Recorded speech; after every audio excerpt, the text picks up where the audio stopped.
said Micah Parsons should be fourth in line to get paid behind CD and Zach Martin and Dak Prescott. Listen to this. I wouldn't put Micah yet. I feel like we still got a lot to prove. Micah still has a lot to prove. Like he's done a great job his first couple years in the league. Don't get me wrong, he's a fantastic player. But I feel like Micah still has a surface that he don't even know that he can scratch as far as what he's doing. So I would say Micah. I would say Micah's last, just for that reasoning. Wow. Keyshawn, how surprised were you Malik Hooker said that? I was surprised. I mean, but last to get paid. So they got a couple guys that they got to address financially. Okay. That Micah's gonna make about $2.5 million as a first-round pick this season. So can they address him this year though? Yeah, they can address it. Okay. They could get it done. But they got Dak, they got CD, and Zach Martin still has 2 years left.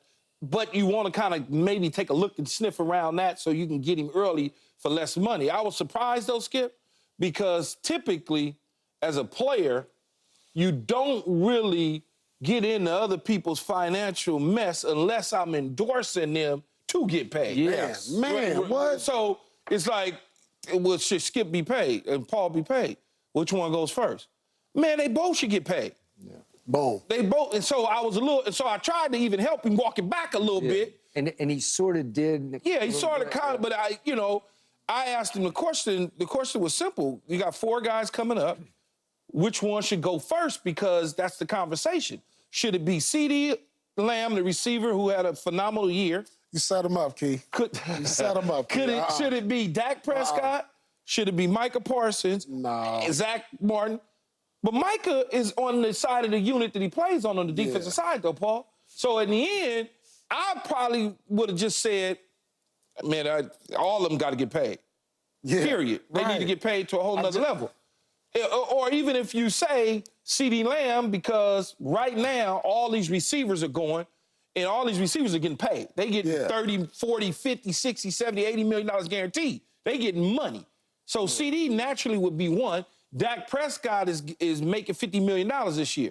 Micah's making, I think, 2.5. Yeah. So I would naturally want the dude at 2.5 to jump in front of the quarterback and right slightly behind CD. Mm-hmm. So that's why I was a little shocked, although he did acknowledge the fact that Micah doesn't even understand where he could potentially be. So with that, maybe he meant to say, don't do it now. Let's wait in this completely back the Brinks truck up when you go off this year. And there's no need to rush into it. That's kind of what I was hoping that I was getting from this. Maximize your opportunity to get paid. Because if I always tell you, when you go early, you're giving a team a discount.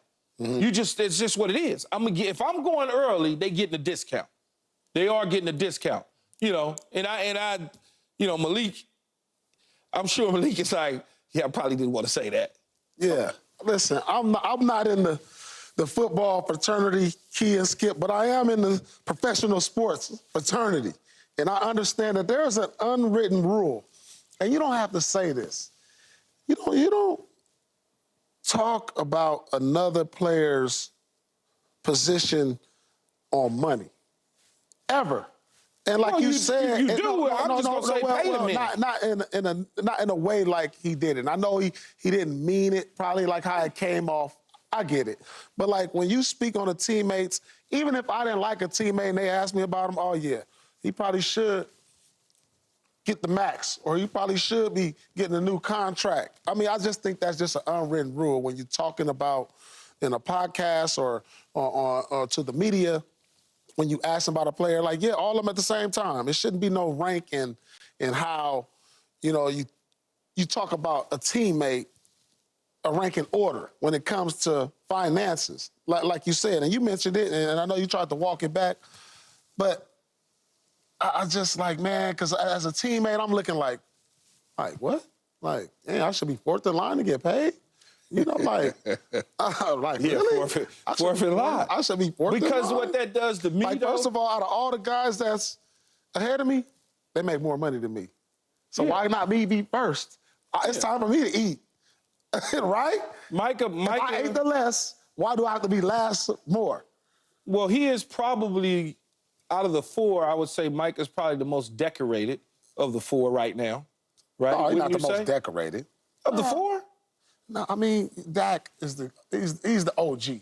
Dak. Yeah, but Micah is tabbed as the next great pass rusher. I agree with that. You know, three-time Pro Bowl, So like my All answer, Pro, my all that answer, sort like of if stuff. I'm sitting right there, Key, and you ask me who, hey Paul, you know, you got Ray, Kevin, and Rondo all in line for a contract. Who you think? Man, all of them got to get paid. All of them, right? They need to just sit them all down at one table and just have the sheets lined up right there. Sign them all on the same day because we need them. But what We need that all does, of them. but what that also does for me is it reveals how somebody in a locker room perceives how somebody is supposed to step up to the plate.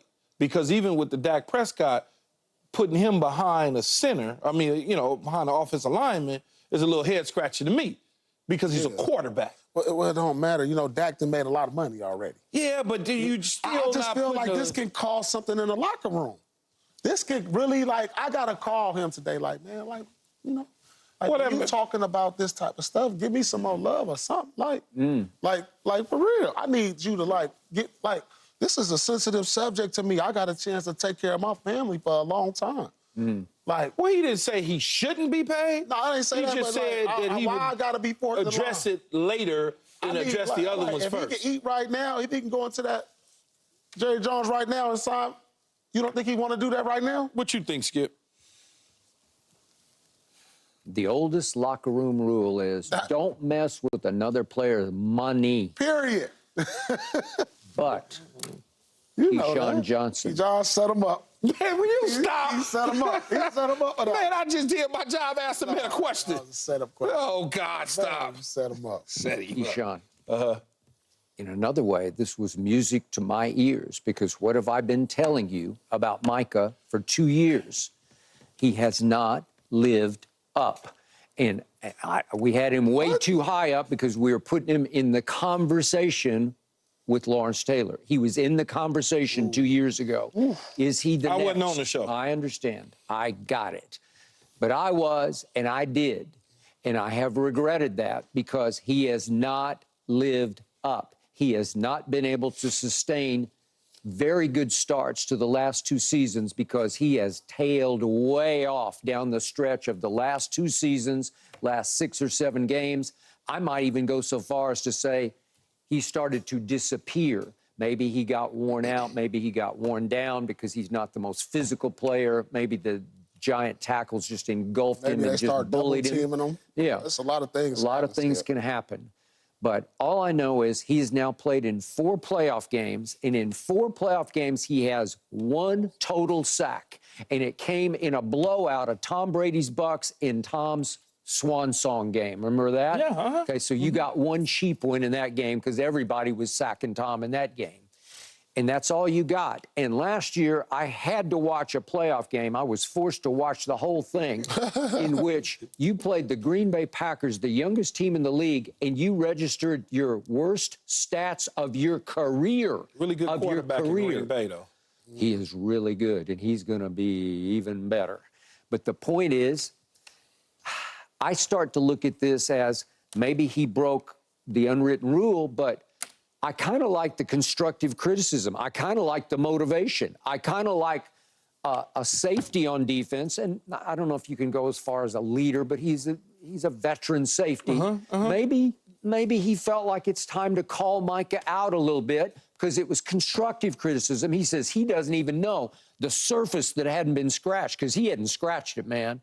We look at the package of explosiveness, of size and length and explosive quickness, the likes of which I've never seen before at that, what are we giving, 260-ish or whatever, 250 maybe? But look, man, Hey, dude can go. he can go. He can go. He just tails off at the end, and he needs tails to off. correct that. Okay. It don't matter. All right, but my point is, hadn't scratched that surface. If you could sustain, if you could get hotter down the stretch, if you could start piling up the sacks, you haven't even come close to being Defensive Player of the Year. And the last 2 years, you were the betting favorite going into the year.